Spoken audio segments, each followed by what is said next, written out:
Welcome in, ladies and gentlemen.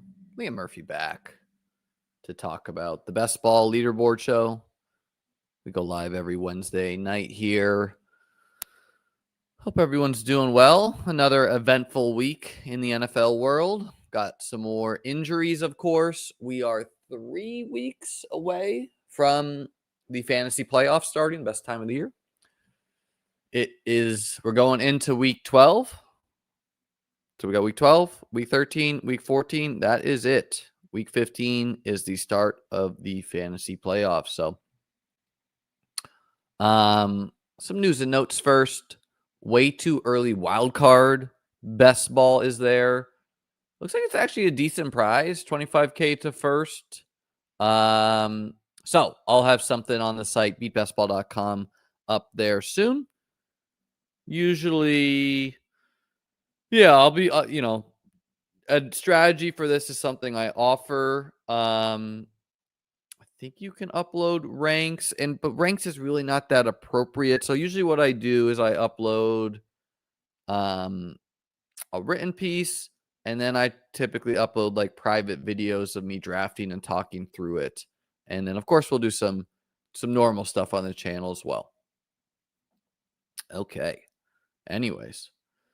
So I asked earlier this week, what's the number one lesson you learned this year for best ball? And of course, we got some trolling losers here. Is what it is. It's the internet. But let's go through some of it. Now, before I even get to this, something that some people in the Discord said is, I think someone was like, well, you can't learn anything. It's, you can't learn anything until after week 17 because we don't know what's made money yet. And I disagree, right? Like in general, we want to be trying to judge our process, not our results, if we're going to get better. Obviously, the money weeks is the most important thing. I draft with the money weeks in mind more than most. It's a big reason I got a lot of Mike Evans, right? Like I thought the Dolphins secondary would be bad. They are a pretty bad defense. He got hurt, is what it is. Some other discussion in the Discord, I don't exactly remember, but obviously you can't only just learn from the playoffs, but it is the most important time. Okay, so let's just read through some of these. This guy said portfolio diversity and structure diversity. And by the way, I didn't do the usage stream yesterday. So if you have any questions about specific players, please let me know. We can kind of talk through that as well. But the big ones is kind of just like Luther Burden is running way more routes. I kind of said that I thought that would happen. And then the other one is like, what was the Bills wide receiver outlook with no Keon? And then Friday streams where we usually draft daily drafts. We'll probably be doing a mix of that and then also playoff best ball. Anyways, portfolio diversity and structure diversity. Probably many structures we haven't thought of yet that we'll see next year and on. Maybe smash August teams or spring, early summer style structures to capitalize on the JCM Ollie steamers. I don't know. This is a lot of jumble. Let's go to a more clear one, but I just like there's only so many structures you can make is kind of my point there. Pattern matching is dangerous. And I asked him to expand on that. And he said, we see league winners and then the following season try and fit players to that mold based on various factors that are kind of lazy. To him, he says Matthew Golden was a guy for him. Part of the reason he bought in was because of Brian Thomas Jr. and Ladd went there the year before. And so he tried to draft them. Now, I understand what he's saying there. They're going now. Okay, Matthew Golden is clearly not working out. But again, it's kind of like I definitely agree that the pattern matching can be lazy to just because that's what we do as humans. We try to pattern match. This is a very complicated, chaotic game. And I'll put something up on the site with kind of like my top lessons. A lot of the lessons I learn are the same lessons, but I will anyways. And if the lesson Michael's going to have here is like, oh, I shouldn't draft rookies at the 7-8 turn that go in the first round, who could be their wide receiver one, I think that's the bad lesson because I think like if you zoom out, okay, Golden didn't work out. JSN didn't really work out his rookie year. Zay kind of worked out. QJ didn't work out his rookie year. Brian Thomas Jr. smash. Ladd smash down the stretch. And in general, the smashes are a lot more impactful, right? Like if you drafted a lot of JSN, but you also drafted a lot of Mike Evans, well, let's just say you took like one on one team, one on the other. The smashes are going to drag you so much further than the failures hurt you. So like to be more descriptive with this lesson, and guys, let me know if there's lessons you think you learn. Please write them in the chat and I'll highlight some good ones. But if to be more descriptive of Michael's thing here is if he's going to say, well, maybe I should be more open-minded to different types of bets, right? I don't always have to go golden in that range. Maybe instead I get some Stephon Diggs, I get some veterans. Then I think that's a reasonable take.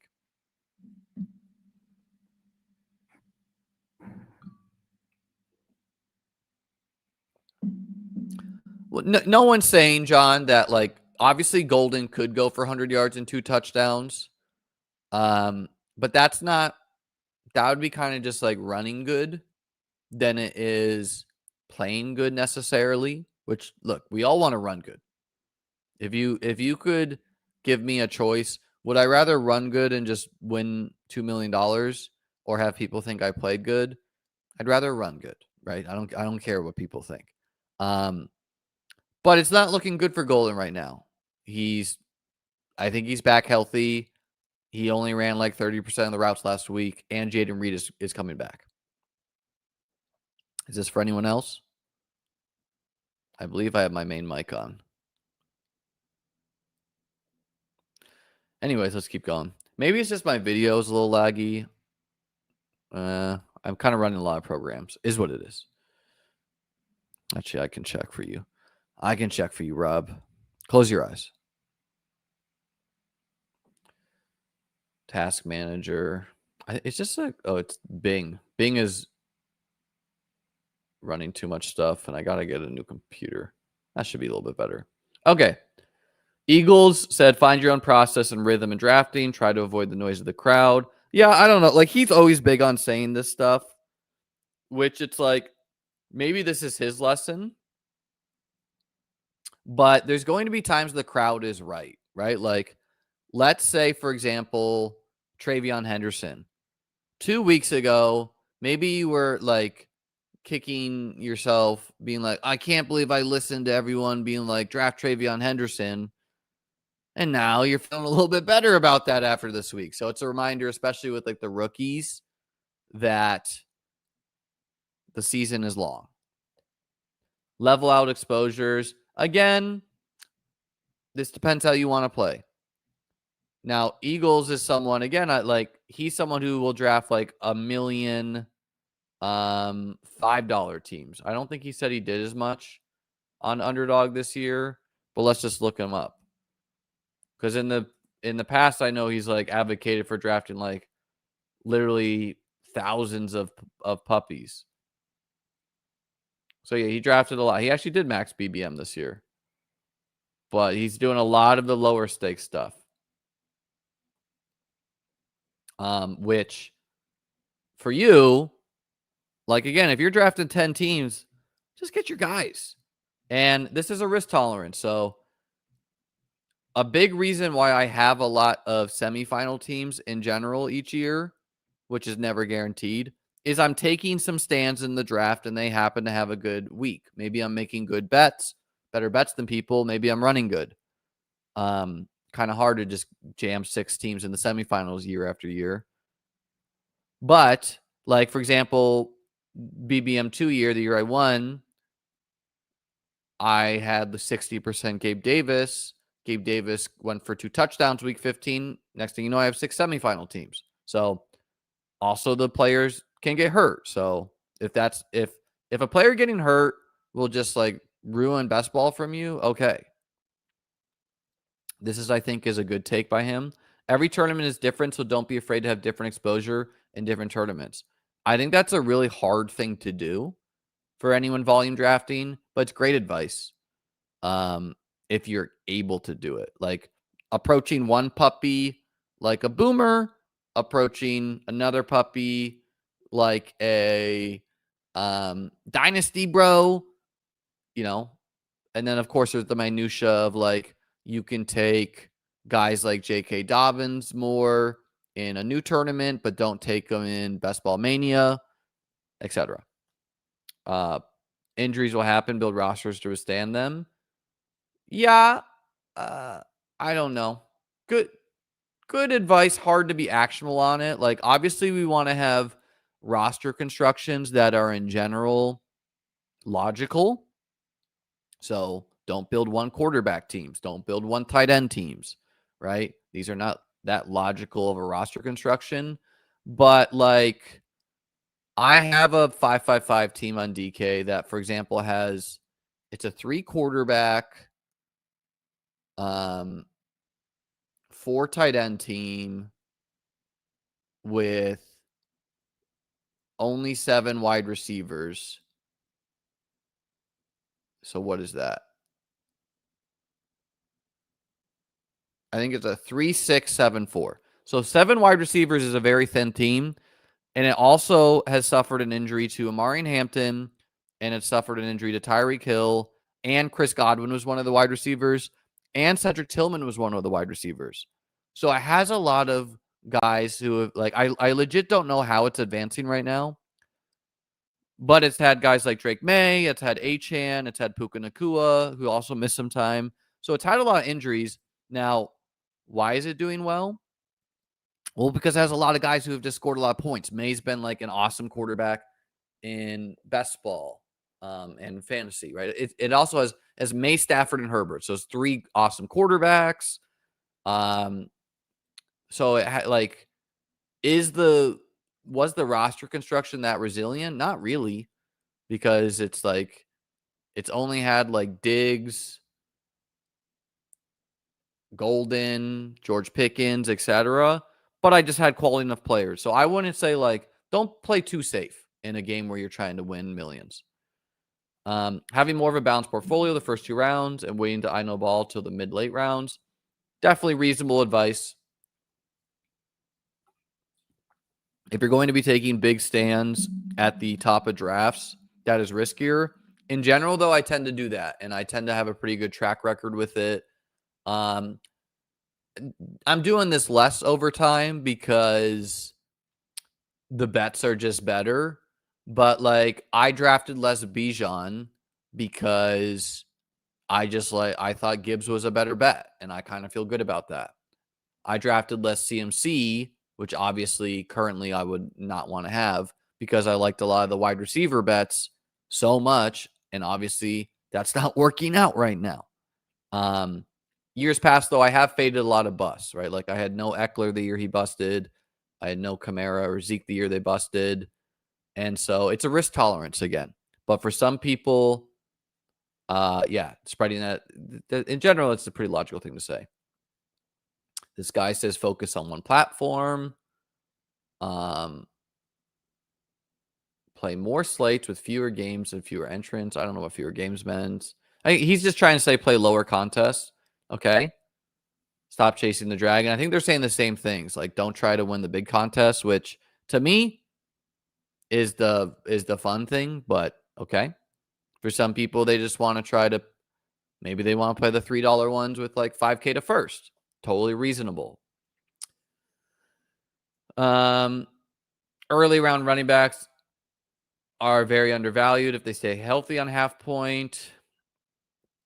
He's kind of just saying that's happened 2 seasons in a row. And yeah, here's the hard thing about all this and why one of my number one edges is market evaluation, and just having done this for so long, being familiar with how the market has changed. And so if a lot of people are saying this, which they are, then what if the market becomes a big reason why zero running back used to be so successful is the year I won BBM2, there was literally only 1 wide receiver being drafted in the first round. So if this year the first round went like Bijan, Gibbs, CMC, Derrick Henry, Josh Jacobs, Chase Brown, blah, blah, blah, blah, blah. And like JSN is a 3rd round pick, or he already was. JSN's a 5th round pick. Puka Nacua is a 3rd round pick, right? Like Amon-Ra St. Brown is a 3-4 turn guy. Well, the whole calculus has changed. And I don't think that's ever going to happen because that was just stupid of the fantasy market to have done that.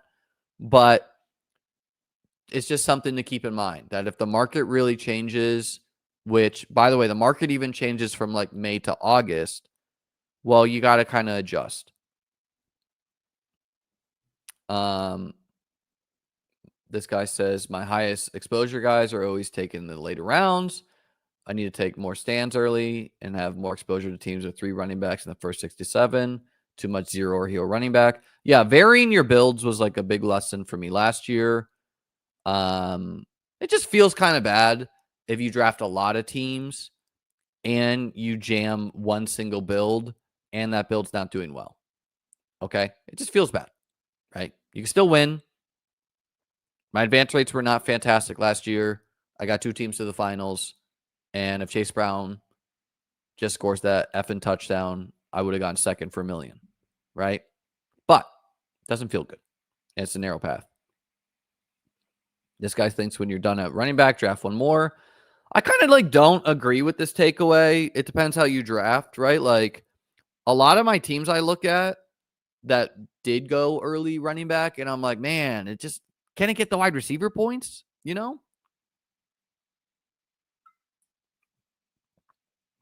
Reaching for players is okay occasionally. It can be beneficial for diverse lineups. I mean, you should do this a lot, I would say. Diversity, like ADP is just ADP. It's not who wins the money. So if you think a player is a good pick, go and get them. I definitely feel this a little bit myself. Like Josh, I wanted to have some high stakes Josh Allen teams. I just didn't do as many teams this year. And I think I just happened to get a lot of picks at like the back half. And so I was like, oh, I'm not going to take Josh Allen in the 2nd round. It's totally fine to do that just to get a team, right? Give what the lobby gives you as value, whether it's comfortable or not. Totally, right? Like, and, you know, I do this too. Maybe I don't do as often, but like Javonte Williams is a guy who I was not drafting. I didn't really want to draft. I did take some Javonte Williams, and when I did, I got a huge ADP discount, which is how you should do it. Like, if you don't like a player, if you're going to take him, at least get a huge ADP discount because no one can replicate that. So, like, my Javonte teams have some great prices if we look at them. I only have 2. But if we look at this draft board, this is a Javonte team in the 13th round, right? Like there gets a point where it gets ridiculous. If we just look at one of my normal boards, this team has him in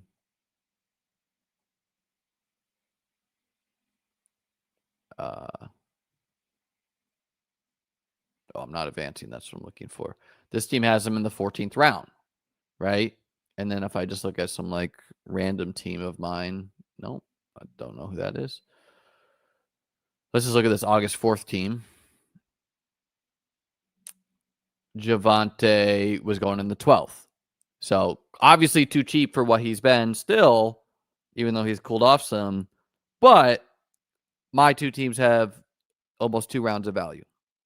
Just an example, not, don't get hyper focused on like, but Javonte's smashing. You should have always taken him. Don't hard fade JSN. Okay. Not really a lesson. That's just whatever. Rookies always have tons of upside, but don't overlook vets. Yeah, it seems like this is like a pretty results-oriented lesson because there are going to be years where, like, for example, last year, you're maybe feeling very bad. You don't have a lot of LAD, BTJ. ADP is just ADP. I know ball your picks because we'll probably work better than an ADP only team. Uniqueness is good. Structural edges, self has air bars. I don't know. This is too smart speak to even talk about.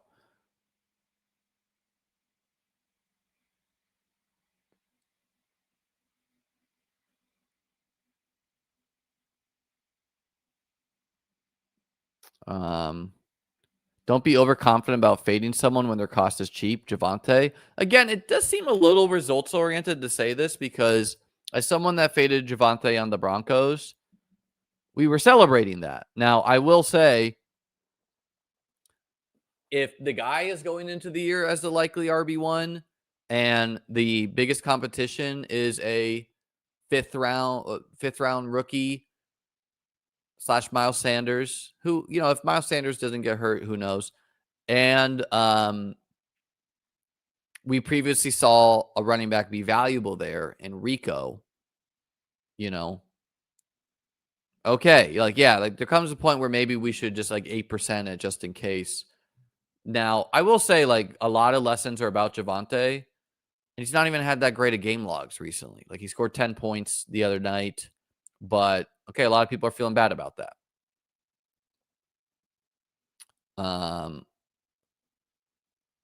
Draft everyone regardless of the noise. I disagree. You're only gonna have so many playoff teams. I can understand what he's saying. You're gonna get some Mixon, but you're also gonna get some Judkins, and the Judkins are worth a lot more. But no, the max you can draft in a contest is 150. You can't draft everyone. You can't just be frozen with fear of what if this guy. If you think it's logical to be doing something, then fade it. Diversify builds more, definitely. This guy says when faced with a choice between a proven commodity and a prospect, go with the proven commodity.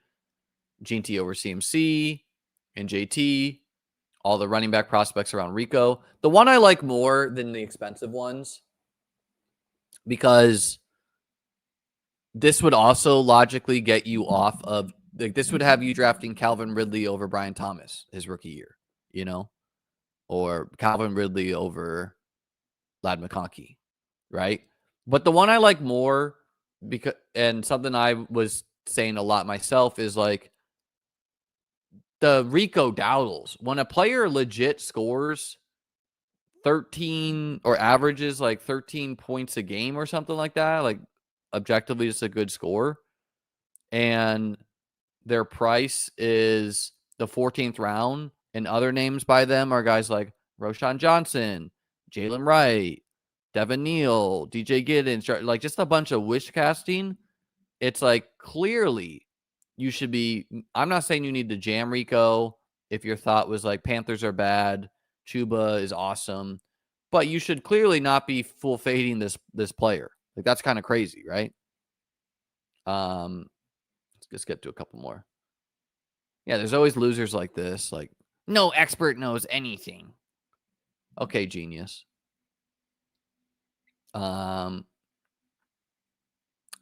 Diversify more at the end of drafts.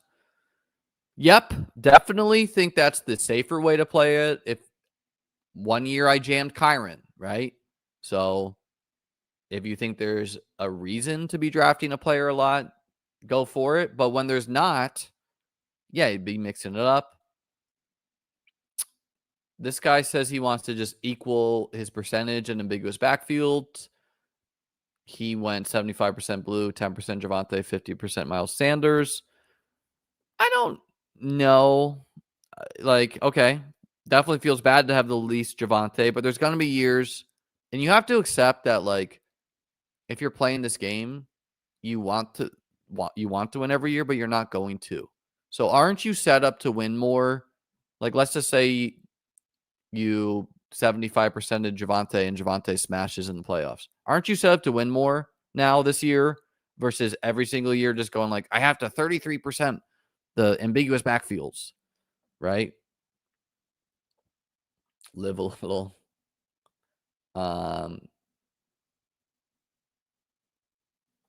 Quit best ball, sure. If you want to quit best ball, go for it. The injured players is definitely one people are feeling. Godwin was super tricky with him getting the contract. And then Ayuk, those are the two players people are focusing on. Both might practice soon, right? Like, obviously, I think Godwin is for sure going to practice soon. We'll see on Ayuk. And maybe they will be a good pick. Maybe they won't. But, like, if they average 20 points a game down the stretch or whatever, which, obviously, again, it seems very unlikely right now, what's the lesson going to be? Oh, build rosters that can drag them. So, like, we can't just have super results-oriented thing. Okay. Enough of that.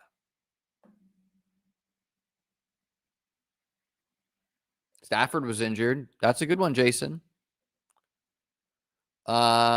Let's get to some of the lessons in here.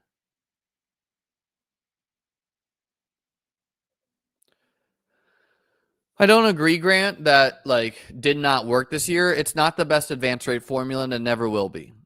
The best advance, like if you're trying to always have a team that can advance, getting at least one running back early is a generally pretty good strategy. But there is a lot of merit in large field tournaments that have unique structures.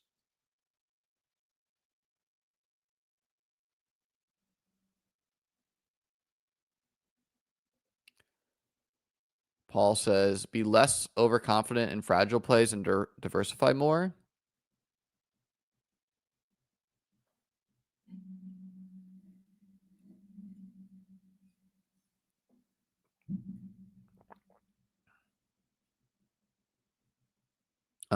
Reading some of the lessons here.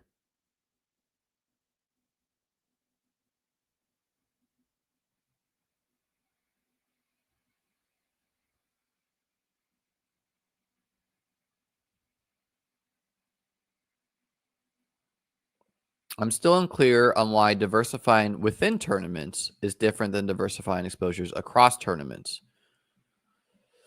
I'd have to think about this more, Alex, but tournaments are different in the sense that their time open is not the same for all of them. And obviously we have no idea the most positive EV time to draft in any given year. Best thing we can do is like logically guess at that, and it's going to be different every year. But just again, for an example, you want to be drafting Quinshon Judkins teams in August this year, not May. You wanted to be drafting J.K. Dobbins teams in May this year, not August. But that's only for Best Ball Mania.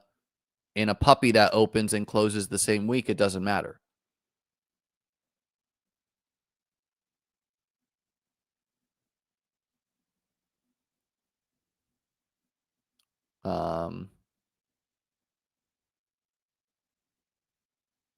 Yeah, I don't think JT is going to be low owned no matter what. Like, if you're going to be such a high advance rate player, you're going to be well represented in the finals. Grant doesn't know how to play best ball. Found the channel. Love it, Grant. Okay, so the way it works is there's typically quarterback, running back, wide receiver, tight end. So no, it's not positionless. You need to allocate the positions to that. Excuse me?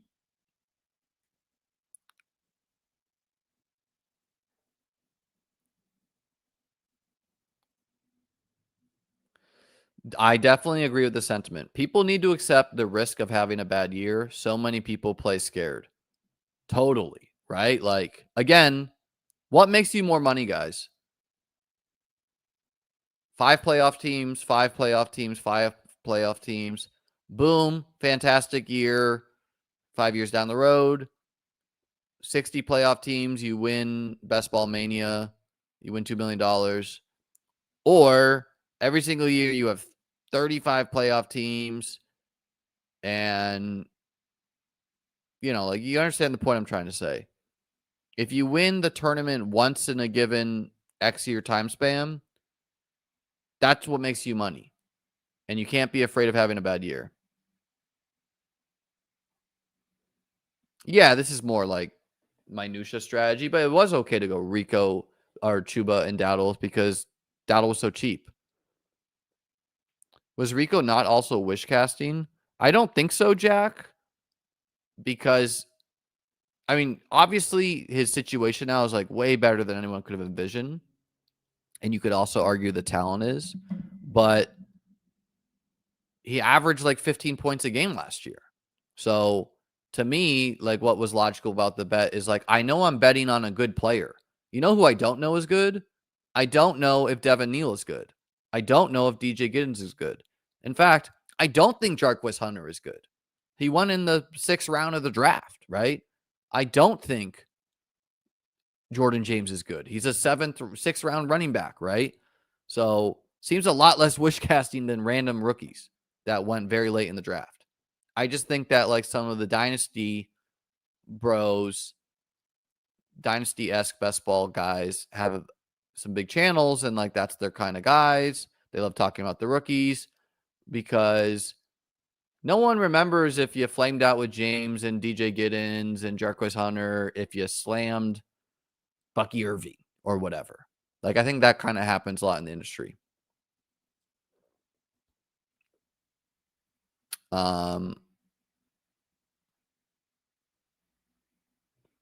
Oh, you could see that, okay. That's part of BBMDB. Herzig's game, you can see the standings of that. I'll show that in a second. Okay. Don't draft players hurt and not practicing. Yeah, I mean, look, the season is long. I get it. And I didn't draft as many Ayuk teams as I would in the past. But we also don't always know because if like I'm not a doctor. So the injury doc, like one of the injury docs who follows the 49ers, Jeff whatever on Twitter, he's a 49ers fan and he was saying Brandon Ayuk is going to be fine by X. Now, I wanted to believe that because I like Ayuk too.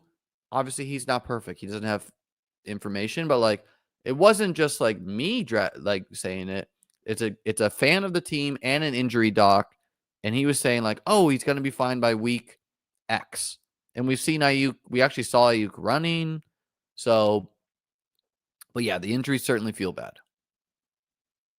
By the dip on players, definitely that's like a rinse and repeat.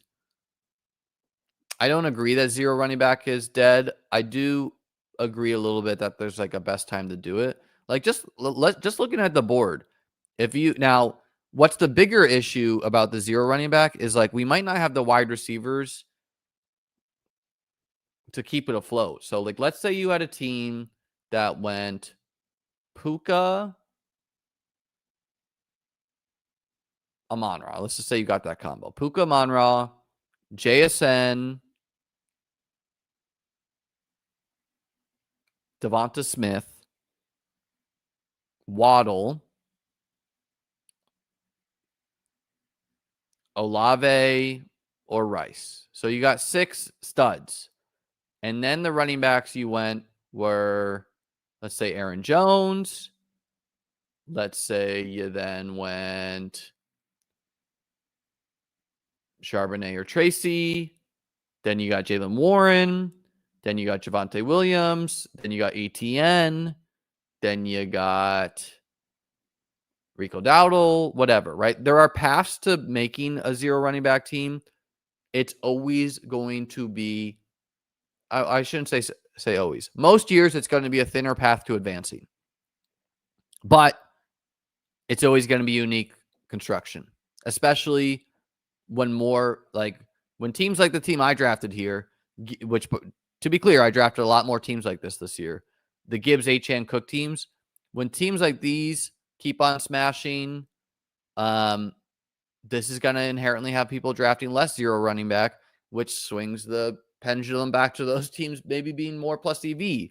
What was idiotic is last year, I think zero running back was like 40% drafted in the contest because it smashed the year before. So not being results oriented to what works the year before, which ironically is going to happen in reverse now. That I think this is great advice, Parker. Scroll down a lot for your last pick once in a while.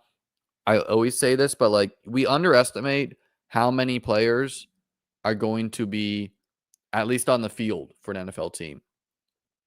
Kayshon Boutte, Matt Collins, just saying some random guys here.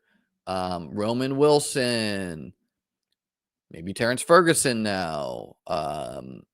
Then you got guys just like players of yesteryear who are like Kendrick Bourne, et cetera, blah, blah, blah.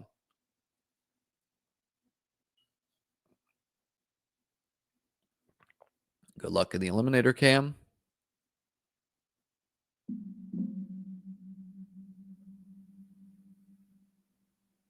I definitely don't agree that you can't take anything with the injuries. It's definitely very hard, Chris, right?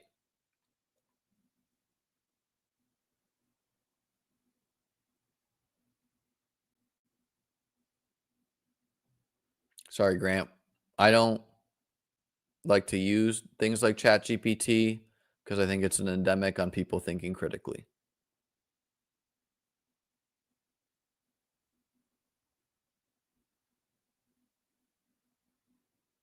Well, like my process of being into Rico was a keep it simple, stupid. I'm following the fantasy points from the year before. I'm not getting into the minutia of this guy's good, this guy's bad, right? Like early on in the year, Jacob Sanderson was telling me, he's like, this guy sucks. Obviously, Jacob is going to change his take on that now, as do everyone. Like, this is not a shot at Jacob, right? But someone who's like, he likes to evaluate the running backs. I don't do that. What was my process?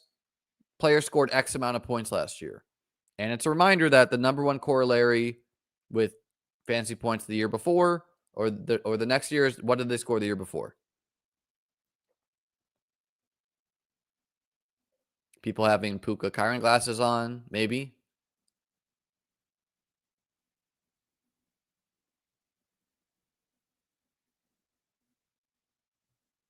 Yeah, Achane, the injury dip, good point. Right, I wrote up, this is a good reminder, because I actually wrote up the risky players. See, Jason, I don't agree. Woody Marks and people like that were always good clicks. Like, who are the people like Woody Marks? DJ Giddens, bad click. Jarquez Hunter, bad click. Devin Neal, very lucky click right now, right? Kyle Monangai, okay, that's a good one. Dylan Sampson, bad click. Obviously, like, these clicks can be better, but there was not that many guys. It was Woody Marks, right? It was Monangai.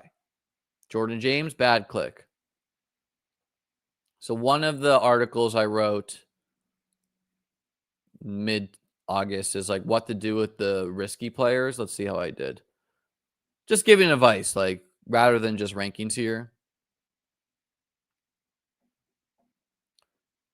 And this will also be a reminder. So Puka Nacua, he was falling in drafts. I said jam. No, I'm not concerned at all. And I stand by this, even if it was Jimmy G, I'd be cool with it. Malik Neighbors, I said I'm a little uneasy, but I'm still drafting. Obviously, Neighbors' injury was not related to August, is what it is. Achane, I said the injury doesn't feel great, and there's a large possibility there's a catastrophic downside to the Dolphins' offense, which there is.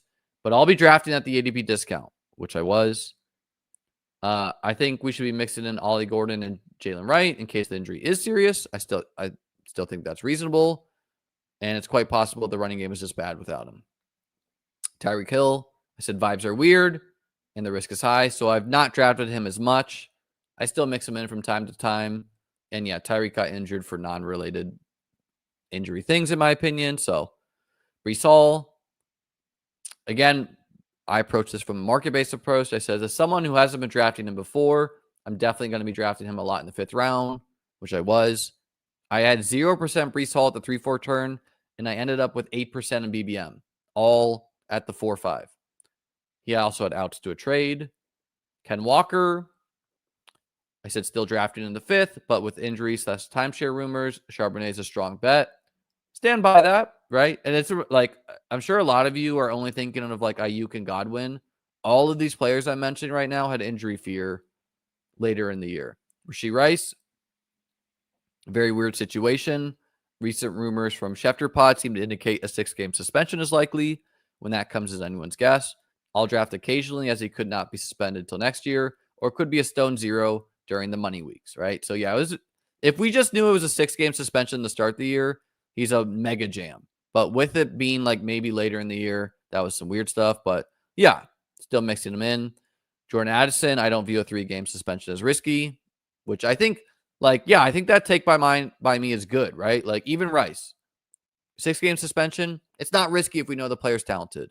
Now, what was harder to see is that JJ McCarthy is like one of the worst quarterbacks in the NFL. Jaden Reed should be fine sooner than later, which, yeah, he got injured. Again, he broke his collarbone, was not related to his foot injury. So I think I was totally right to be doing that, especially looking at the Packers offense now, but is what it is. He got hurt. Juwan Jennings, hard to say what's contract and what's an injury, but I'm still drafting. There was injuries to Purdy there. Khalil Shakir, people forget Khalil Shakir had a high ankle sprain. I said drafting a lot as discount, should be healthy sooner than later. That's totally right. Joe Mixon, very weird situation. I think it's fine to not draft them at all, which I kind of did eventually stop. I'm taking occasionally, which I think even though I didn't feel good about it, you got to have, just look at Judkins. You got to have some, but I don't feel great about it, which I don't. I think all other Texans running backs, trade partners become more interesting clicks, which is why I started getting more marks.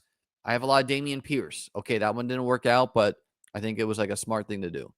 Quinshon Judkins, another weird situation. High risk, he gets suspended still, so I'll be drafting occasionally, but not jamming. Defensible to fade. Yeah, but I personally was not, right? Because I typically buy the suspended guys. Chris Godwin, reportedly not even running at the moment. I'm having a hard time clicking him at his underdog ADP. I want a big discount on him. Possibly won't be himself this year. Defensible to full fade. Auden, Egbuka, Mike Evans, all stocks are up for. Yeah, I just feel right about that. Now, Godwin could play and smash down the stretch. Doesn't seem likely. Brandon Ayuk, I couldn't quit him. I said still drafting here or there, but he's also a high risk. He's not himself this season, which is still true. At least doing a bit of running, defensible to fully fade. Darnell Mooney, I'm not assuming he misses a lot of time, so I mix him in. Defensible, just click healthier wide receivers around him. Yeah, it came out that Mooney had a broken collarbone or something. He actually looked okay this past week, and now London is hurt for a while, I think. But yeah, some weirdness there.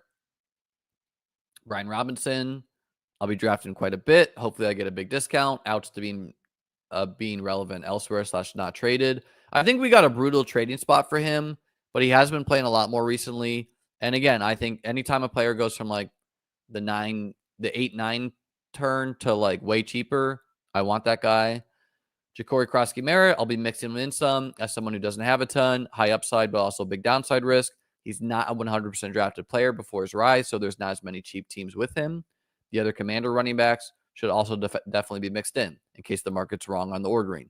Rodriguez and McNichols, which, yeah, it looks like Rodriguez is the one right now, so I think that was a good take. And then Najee Harris, not a player I've ever loved, but I draft him occasionally as very cheap, 160 plus price tag, which I definitely think, Najee would have smashed if he didn't get hurt. And so, number one, I think I had a lot of good takes on these players. Beatbestball.com, $100 a year. But number two, I think it's easy to forget in November that all of these guys were dealing with injuries in August. Najee, JCM wasn't an injury, it was a risk. Brian Robinson was a risk. Darnell Mooney injury, Ayuk injury, Godwin injury, Judkins suspension, Mixon injury, Shakir high ankle, Jennings injury / maybe contract, Jaden Reed injury, Addison suspension, Rice suspension, Ken Walker injury, Breece Hall. I think it was just the reporting that Braylon Allen was going to be great, which I never really believed in. Tyreek Hill injury, Achane injury, Neighbors injury, Puka was the Stafford injury. All right, let's get to a couple more lessons before we.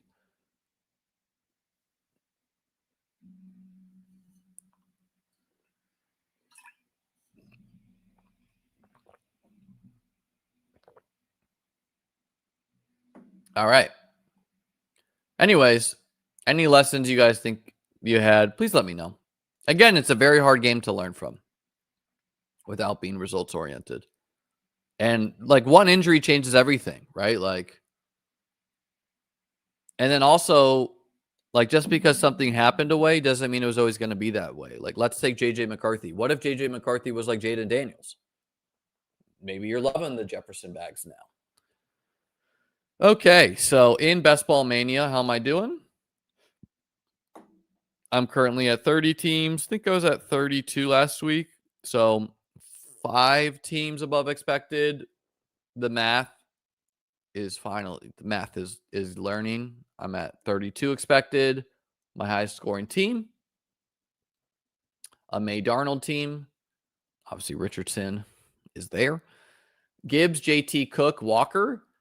What feels nice about this combo is obviously Gibbs, Taylor, Cook are smashes. And then what feels nice is Ken Walker has not been a smash, but is looking a lot better. So it feels nice to like, and what I also like is like, there's a lot of home run hitters here. Taylor, Cook, Walker, Gibbs, they're all home run hitters. And that is a lesson you need to continue to learn if you haven't, that like home runs matter a lot more in best ball than anything else. So I like that Walker has like, I'd rather a player come on late for a team like this than a player be giving me like 15 points every week.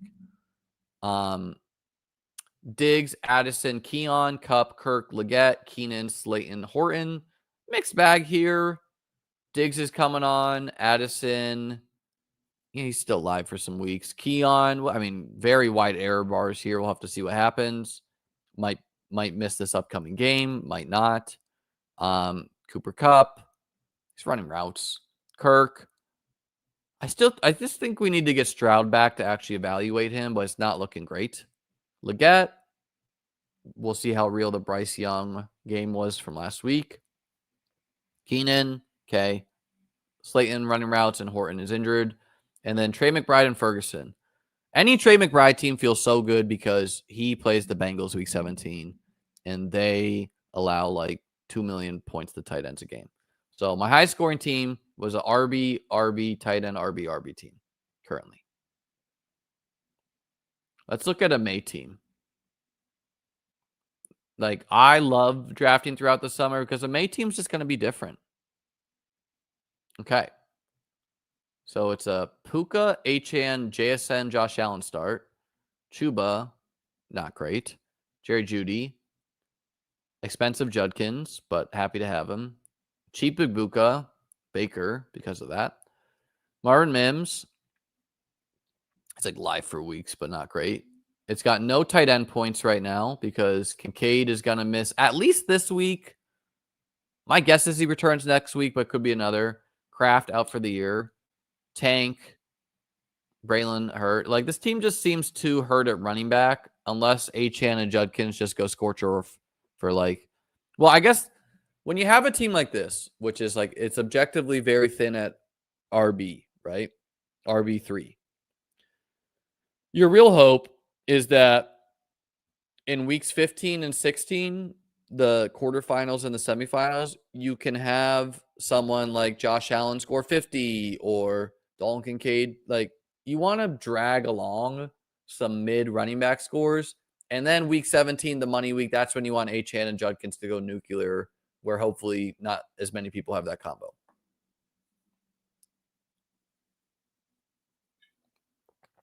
I don't really pull up the DK teams because it's not easy to display without BBMDB. I'll definitely look at the playoff teams come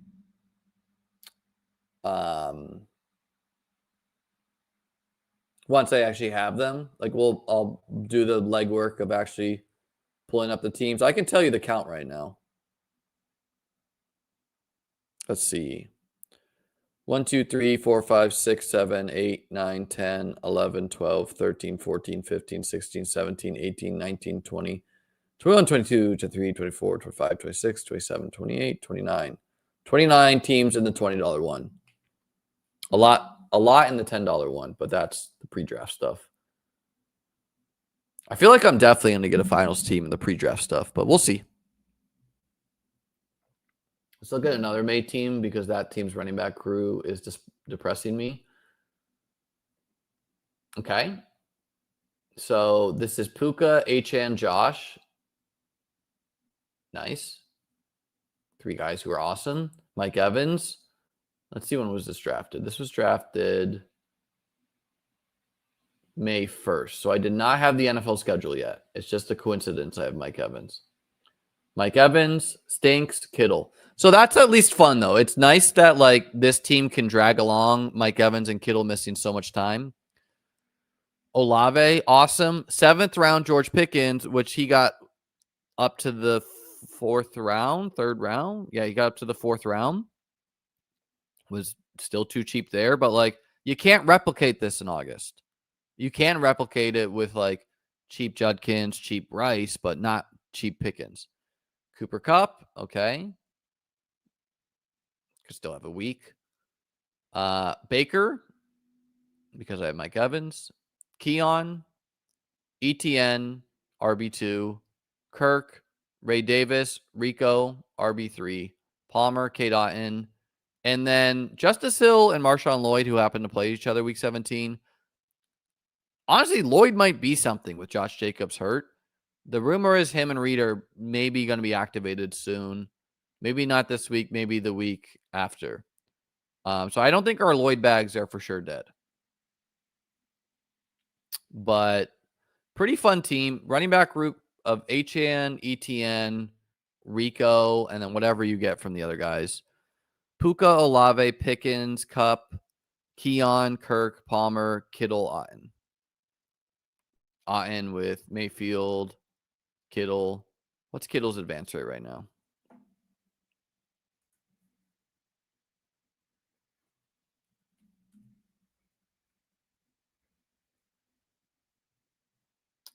He is at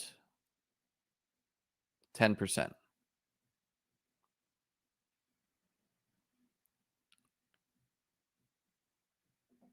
Someone says they have a Mooney Cousins stack.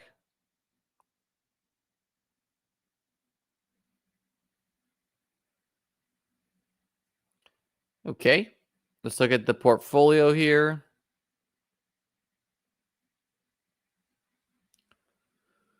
Oh, this is cool. He added this pink line, which shows you your... It's kind of like the other site, how they add the graph. People love graphs. So BBM, the big board. We'll look at my high stakes teams here. Schnauzer, which I auto drafted. The big dog, where I'm advancing 3 of 8. Let's look at the big dog. That's the $500 one.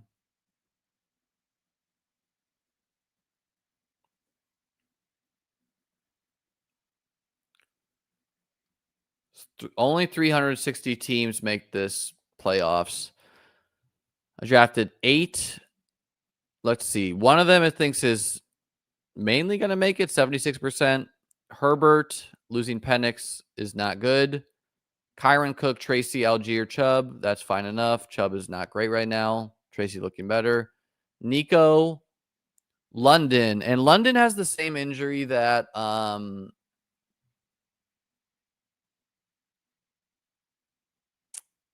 Kittle had, I think, and Purdy. So this is not good. Maybe I'm misremembering that, but he has a not good injury.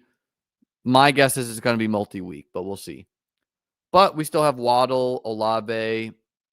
If Ayuk can be something, Kupp, Keenan.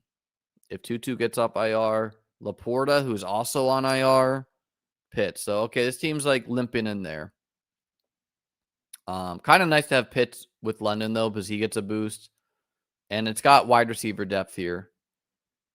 This team, it thinks is dead, which is kind of interesting to me. I guess it's just the injuries added up. Caleb, Geno, Dart, good group. Gene T. Cook, Ramondre, who's practicing this week. Tank Garendo, Brian Robinson. Not getting a lot from this group. But, okay, Cook, Gene T., Ramondre, decent trio. Puka, good. Marvin Harrison, I don't know how many weeks he's going to miss. It's hard to say. Travis Hunter, hurt. Rome, who certainly doesn't look as good as he did to start the year. Khalil Shakir, which feel like he gets a boost with no Kincaid. He just had a child though, so I don't know if he plays for sure. Keon may or may not play. Trey Tucker definitely gets a boost. So yeah, I think the Marvin Harrison injury is coming at the wrong time for it. Loveland and Ertz. I wouldn't put the odds so low, but maybe there's some like real beast in that one. This one it puts at 30%. I don't know how this team is live. Goff, May, Shuck. Okay, good trio. Shuck might be good, actually. Achan, who's on bye this week, but then Walker's coming along the right time. Dowdle as a 3. So it's basically a 3 running back team because Garendo is nothing. Will Shipley, he's not for sure nothing. He's actually playing now, but he's been nothing, and Miles Sanders is out for the year. So good running back depth. But then Neighbors and Mike Evans, tough. I didn't actually draft that much Neighbors, so I think I hedged in this by doing that. An example of the time you wish you weren't, but, what are you going to do? Injury's an injury. Jamo, Olave, Pearsall coming along at the right time for this team. Diggs, Marvin Mims, Njoku Ferg. So I think it's got a chance, actually. Mike Evans might play week 17, but probably not. And then this team, which actually thinks is 50-50 now, and I would definitely prefer this team over the last one, I think. Herbert, Goff, okay. Gibbs, Chase Brown, Warren, Tootin, Dowdle. So great group of running backs. Tootin seems to have worked his way into a timeshare, but also is maybe banged up. And then Chase Brown is looking a lot better recently. Jaylen Warren also, I don't think plays. I think he got hurt. So dealing with some injuries, but good group here. Having the Rico helps. Ladd, good. Hunter, hurt. Zay, fine, right? Like he's going to have some good games here eventually. Judy, not great, but maybe a boost with Shadur. You never know. Reed, going to return soon, and that's big for this team. Pierce, okay, like literally one of the best picks in best ball right now. He's like arguably the wide receiver 1 there. Dami Brown, not good. Mike Williams, really not good. Kincaid, missing time, likely not, and honestly a good duo. So some interesting high-stake teams. Hope I can get at least 3 teams. That'd be running nice. Getting 2 seems more likely. Mile High. Honestly, dude, you were just being annoying often. So it's my Discord, you're being annoying. I'm gonna kick you out. But sure, dude. We'll look at your eliminator team. How many teams are left in the eliminator? How do we tell that?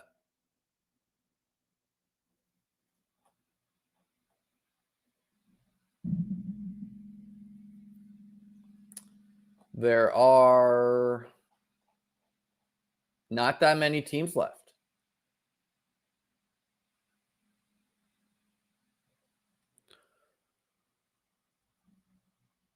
Mile, nope, that's roster players. Mile High Jabroni. I can't look at your matchup because... Oh, no, I can. This is... Okay, so... I mean, thanks for the super chat, but I don't know if you... The math has you at 97%, so you're running good the right week. That's what I'll say, right? Which, okay, it's week 12 right now. This is a great time to run good. Right? Not that many weeks until the end here. May, Herbert, Stafford. This is something I tweeted out earlier. Like, what's the best 3 quarterback combo you can have? And this is like, because I have this combo on a 5-5-5 team, and arguably it might just be the best one. May, Herbert, Stafford. Honorable mention to Dak instead of May or Herbert. Honorable mention to Daniel Jones or Darnold. But like, these are the 3 I would ride with. So you have like the GOAT quarterback trio. You're playing Baker, Love, Stafford. Yeah, you have the edge here. Obviously, Herbert's on bye though, but the nice thing for you is May plays the Bengals, which is like that's a GOAT matchup too. And Burrow might play this week, which is crazy. CMC, JT, Cook, which is probably the best trio of running backs you could have. and Will Shipley, who's actually playing. So, okay, if you're playing, you're live. Versus Jacobs, who is not going to play. So you're running good, really good there. Kyron, Tracy, Ford, Dowdle, Chubb. So really, you just kind of need to you need to fade like Tracy and Dowdle going crazy on you, because Ford and Chubb are close to zeros, but you have a huge edge at running back. And what's really nice for you is you got through JT's bye. Chase, again, you're running super pure here. Chase spit on Jalen Ramsey, so he suspended this game. So great time to play the Chase team. And unlucky for Cuff here. Sutton, I full faded Sutton, and I feel good about it. He's not, like, he did okay to start the year, but he's not been doing well. Metcalf and so you're playing a 2 wide receiver team.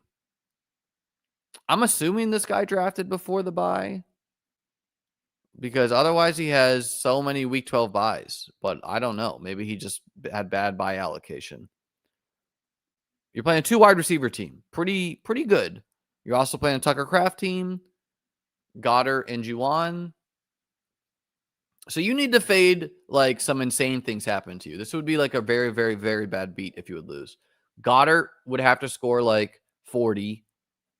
Kyron would also have to score like 40. And a bunch of your guys have to bust. Wide receiver room of Adams, Metcalf, Diggs. Diggs is looking a lot better recently, which is nice for you. Downs, Cup, Pop Douglas. It's not the deepest group in the world, but they're all like, you got 3 guys, right? And then you got 2 guys that are reasonable. K-Dot and Juwan Theo, strong late round tight end too. Honestly, really strong team, dude. You could go on the run here. Let's see. Let's see what team projects the most in the eliminator. We got 132 here. Such a fun contest to go on a run on. I got knocked out a couple weeks ago, or last week, actually. Yeah, Davis and I just ran bad with who we played, I think. Obviously, you got to run good in this. Okay, there's only one other. Oh, this guy, 133, Schmo. Schmo projects the most points of everyone, and he's 50-50. Mahomes, CMC Taylor, Henderson, Marks, JSN Tep, Pickens. I kind of think Mile High's team was better, but okay, that's what the math is saying. Oh, yeah, okay, thank you. London has PCL like Bowers, Rizzy P, Kyle Pitts. Yeah, I mean, I don't think we can trust the coach, but he was like, oh, maybe he'll miss one. So, yeah, it's really brutal time for that injury.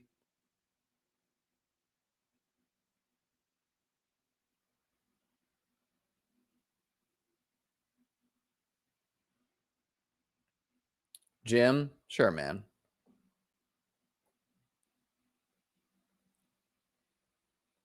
We don't usually do this, but there's so few teams left. Jim, dude, you're in a coin flip here. Edge to you. Baker, Stafford, Rodgers, CMC, Cook.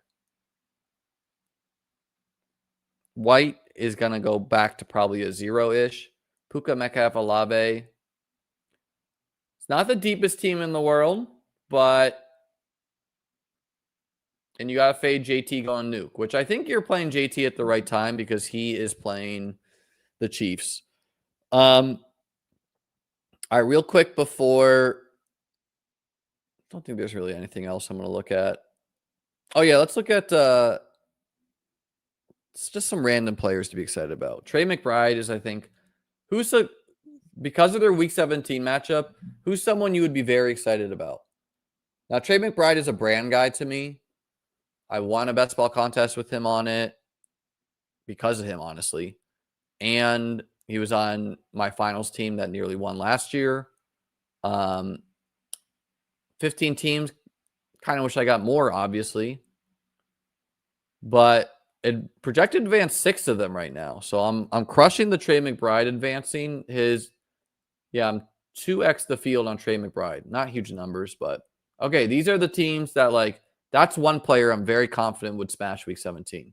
He's on my best team, which feels good. A June team. This team's like, there's another thing I tweeted is there's a lot of players who are going to return soon who can make their mark on the fantasy playoffs. I'll just mention some of them. Omarion Hampton is one. Jaden Reed is one. Brandon Ayuk is one. Chris Godwin is one. Jaden Daniels might be one. Terry McLaurin might be one. Help me out, guys. Who else might return? A ton of players. Trey Benson, for sure. I don't have a ton of him on Underdog, but I do have like my best 555 has him. Has a great matchup week 17 as well.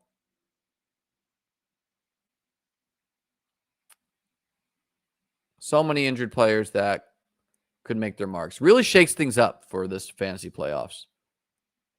Oh, you wanted to see maybe a team I have with Trey Benson? I barely have any. But he is on my best 555 team. Kirk Cousins? I don't believe that.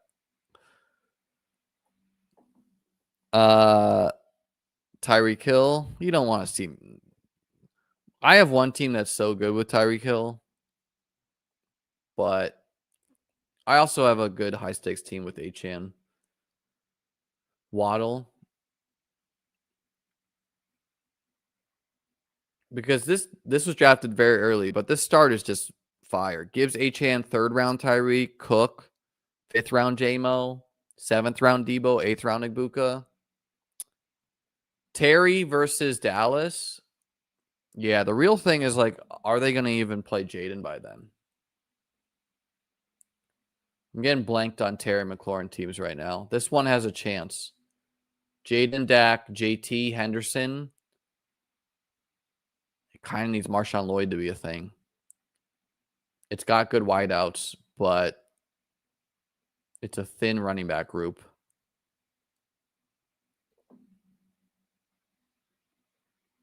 I don't feel good. Like, I feel even worse about Garrett Wilson returning, but he might. Okay, no one's really saying a player, so I'm going to do my waivers soon. So this team is a lock to make the sprint here. And then the team with Jacob and Ron, we need to outscore another team by 30 points. So we have a thin chance. But this team, it's second most point. Okay, it's not a lock. Technically, it could, if I have like a disaster week, I could get past, but I have a 50-ish, almost 60-point lead on points scored on 3rd. So I could get the 1 seed, which is best record, and have most points, which would have like a sweep. Or worst case, this guy gets the 1 seed and I get the 2 seed, and the 2 seed automatically makes the sprint on the FFPC. The sprint is when you add up points week 15, 16, 17. So only the 2 main events would be nice to make the playoffs in both. But yeah, it's a fun team. It's got Lamar, Cook, Rico, Egbuka, Michael Wilson, who I added for $3 off waivers last week. Brock Bowers. And it's nice to have Bowers. He's going to be low owned. Rashid Shaheed, Luther Burden. Those are not guys I'm usually starting, but I have Achane and Waddle on bye. Tragically, I played Rashid Shaheed over Michael Wilson last week, which is like, okay, bad. I almost swapped. I literally almost swapped, but I was like, fine. I won't. But it's nice to have him now, right? But I'm like, I have so many cuts this week. Like, I'll probably cut Phil Maffa. I'll cut Christian Kirk. I'll cut Calvin Austin, maybe. So it's got Kincaid on the bench. And it's got the GOAT kicker, Jason Myers. Let me know, guys, what is your like? How many kickers and defenses do you guys like to carry into the sprint? Oh yeah, let's do a playoff best ball before we go. That's what I meant to do. Thank you for saying that, William. Okay, this is my first playoff best ball of the year. I need 5. We're not going to talk too much strategy here. We'll have more videos focused on this, but you got to think through who's going to be the 1 seed in each conference. You got to think through who can actually make the Super Bowl. Like, teams I would full fade. I would full fade the Broncos. I don't view them as legit. I would full fade or full fade as far as like building a Super Bowl, like going in with the plan with them. I don't view the Seahawks as legit. I think they're a great team. I just don't think they're going to make the Super Bowl. I don't think the Patriots are legit. I think they're a year away. Now, this doesn't mean you can't take like a player or two from them. I don't want anything to do with the Colts. I just don't like the teams in the AFC that can make the Super Bowl to me are the Bills, the Ravens, and the Chiefs. If those three teams make the playoffs, those are the teams. Obviously, the Chiefs are not locked to make the playoffs. Current odds have it that if they lose 2 games, they're at 10%.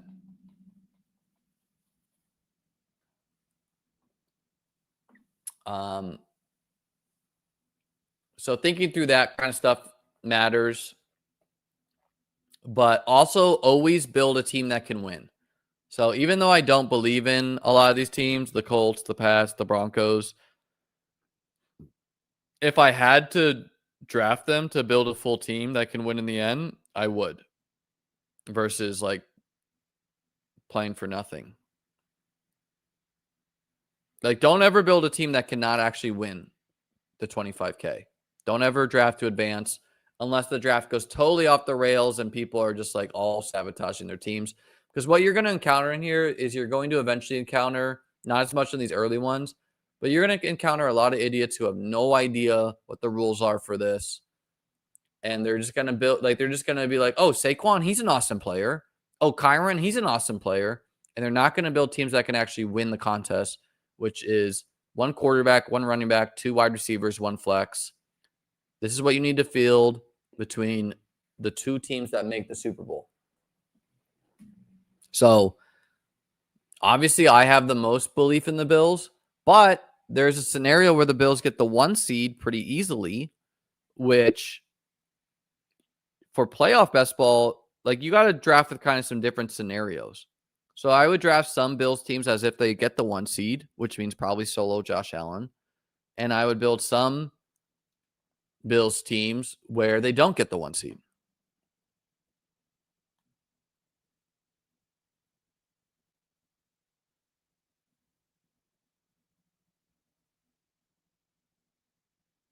Wow. Saquon 101. I mean, I like the Rams a lot. Also, Josh Allen. Let's see. It's our first one, man. We're going Josh Allen. Josh Allen's going to the Super Bowl, folks. You heard it here. You got to set your playoff best ball off right.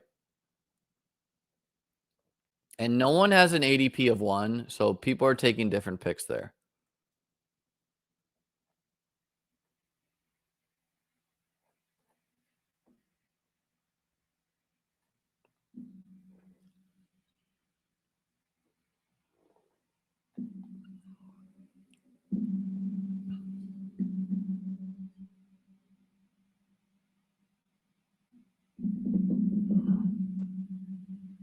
So I think in some drafts you're going to get lucky and you'll get like Allen Cook. It's a less skill game than real best ball, and it's a game that really favors volumes because often you're just trying to thread the perfect needle. Like you might fire up 50 drafts and in one of them maybe you'll get a Josh Allen Cook. So yeah. That aspect of it's not as fun. And what this guy did is quite risky to me. He went Cook Kyron. And if the Puka drafter slams Stafford at 15, he invested in the Bills and Rams, but he doesn't have a quarterback from either of them. So, like, he could be screwed by Manta Ray here.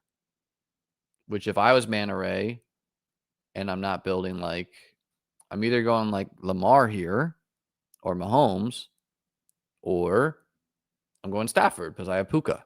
And I realized that this guy took Kyron and an AFC team. So he's going Puka Adams. So my guess is he's going to go Stafford, but we will see. All right. Obviously, I think the Rams are the best team in the NFC. But, yeah, you got to adapt.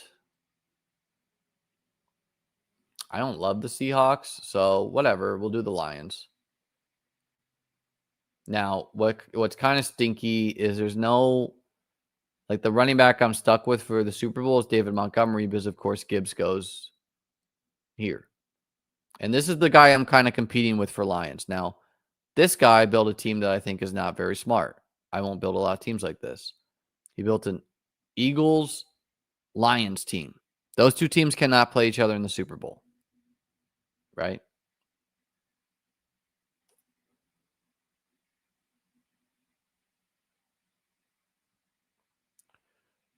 All right. I don't exactly believe in the Seahawks a ton, but I might as well. Like, obviously, they're a good team, and they could make the Super Bowl. I believe, and the NFC in general is just easier.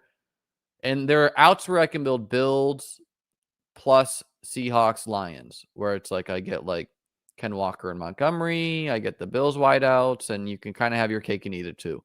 Where I'm getting advance rate plays, and I'm getting a Super Bowl team. Okay, so this guy has decided to build Rams Chiefs. So Bitcoin has either done more of these and understands that Stafford doesn't usually go here, and he was not willing to risk it. He took it here.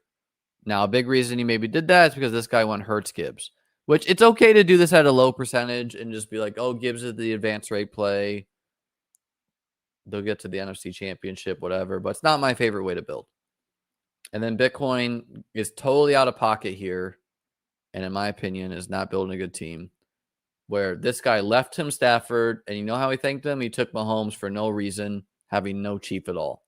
So he's building Rams/Bills Chiefs.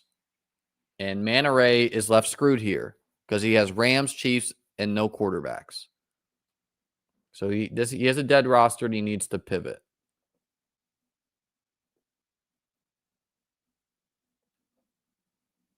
He decided to pivot to the Colts, which is a good thing. It's a smart thing to do. Like, you should not just like crash out because someone took a player you like.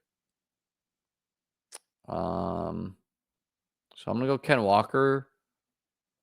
This guy having the Ravens makes him going NFC a lot more likely than him going like Shakir. Well, what Bitcoin's doing is just idiotic to me, but hey, people are welcome to do what they want.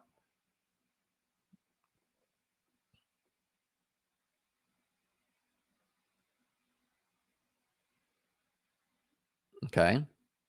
So he took one of the Lions guys from me, which like I definitely would have. Maybe I should have gone JMO first. Hands up. Could be my fault there. And I like Kincaid actually more than Shakir, so I'm going to do that.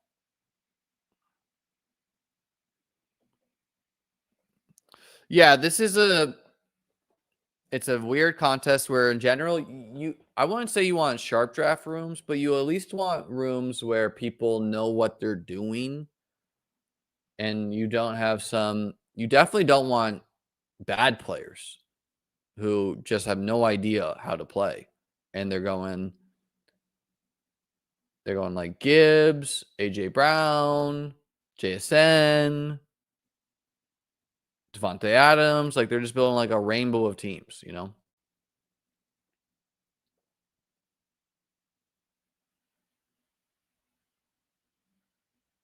Like, this guy to me is just building like way too many outs, but hey. Because he has no Super Bowl team. In theory, no one should take Chiefs anymore, but like, do you even want these other Chiefs? This guy's building Pats 49ers. This guy's building Ravens, Eagles, Lions. Which there's not that many more Lions to even want, right? David Montgomery is like a must draft for me. This guy's building Colts, Rams. Okay, he took David Montgomery for no reason. And some people are going to do that. Like, they're just going to crash out and be like, oh, well, how do I ruin other people's teams? Not many picks even make sense. I guess Samuel Porta. I'll do Josh Jacobs, I guess. I'll build. I don't know. This is terrible now.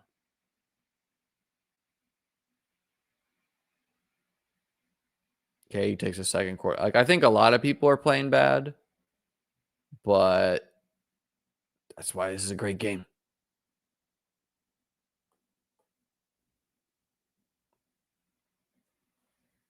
All right, I might just like abandon the Lions and commit to the Packers. Like, okay. Now, maybe what this guy thought is like he doesn't have a running back right now at all. So maybe he just thought David Montgomery was the best pick. But in his shoes, what I would have done personally is I would have taken Josh Jacobs, not David Montgomery, because no one's chosen the Packers. And so that way you could have built Colts, Rams, Colts, Packers. And you take like Blake Corum or something like that as like your Super Bowl running back if the Rams make it. Instead, he's gone Colts, Rams, one single Lion. I left him Laporta, but it's just like he's not building a team that can actually win the contest. He's kind of like, and if you're not building a team that can win, it's bad. I don't mind this guy adding Broncos. It gives them an out to a Super Bowl. It's also like an advance rate play. I don't think he realizes that Sutton's not the wide receiver one there though anymore.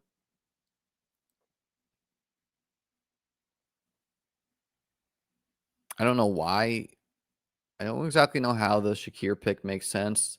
I guess the Stafford plan is like you add Tutu Atwell and co, which seems terrible for the Rams.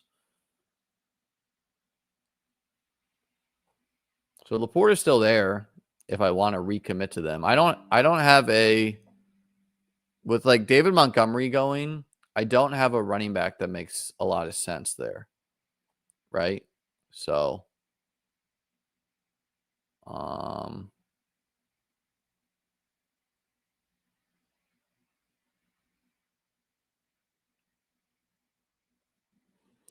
think I'll take Rashid Shaheed.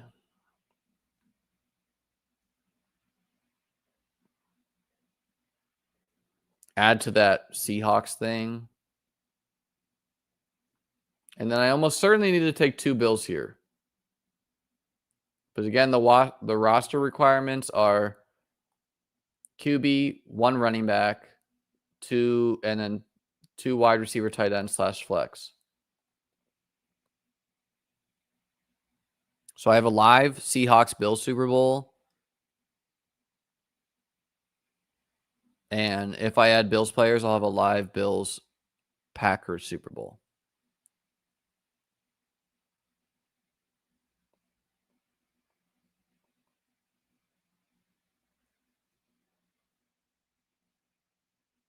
Okay, I'm going to take Ty Johnson.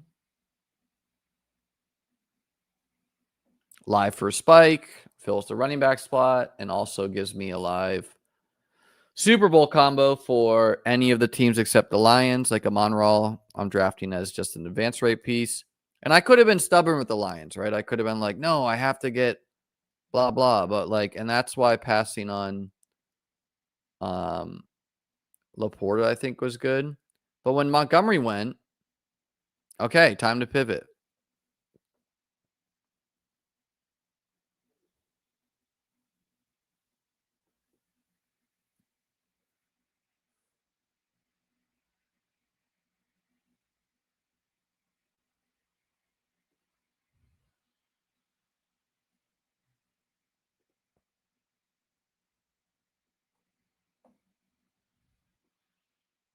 Yeah, there's definitely different ways you can do things in hindsight. It's my first draft. I'm pretty happy with it. I'm live for 2 Super Bowls.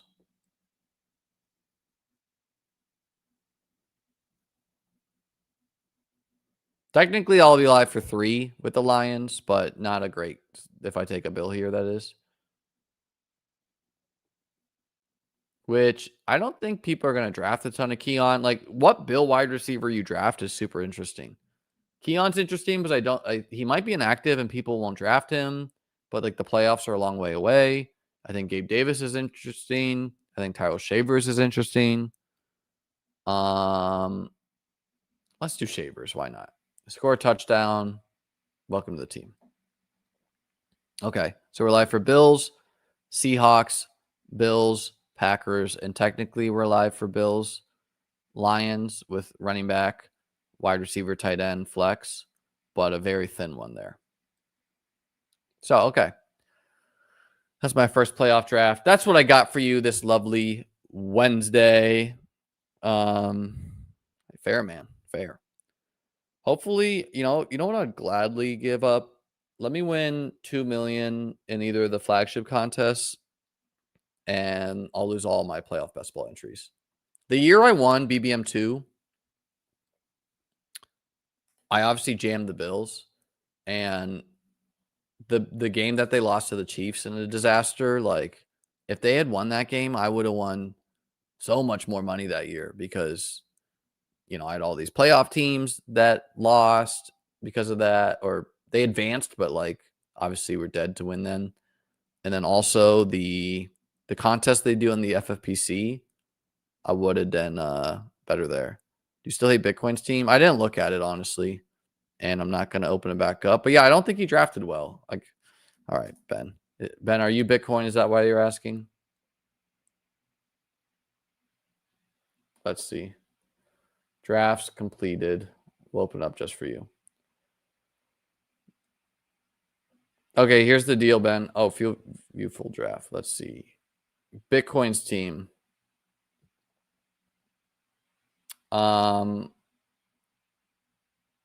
Yeah, I think it ended pretty terribly, actually.